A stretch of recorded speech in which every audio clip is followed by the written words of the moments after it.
Lagi kang wala sa inyo. Lagi kang umaalis. Pero gusto mong ma-monitor ang bahay nyo. O, eto na. Mag-mini CCTV ka. Dahil ito ay napakamura lang. Napakaliit. Hindi ka agad nakikita.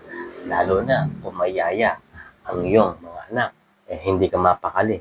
Dahil lagi kang umaalis. O, eto. Tama-tama. Monitor nito lahat ng mga galawan ng yaya mo o anak mo. Dahil hindi ka mapakali, ilagay mo lang sa mga gilid ng iyong tahanan. O pwede na rin to sa mga bakal. Dahil magnetic na yan. O, pwede na rin siya. May stand na yan. O, yan. Basta itago mo lang. Kung alam mo pa rin, bantayan ang anak mo kahit malayo ka pa. Yan. Tama-tama ito. Check out mo na. Baka maubusan ka pa. Ayun, nasa gilid lang. Alam na.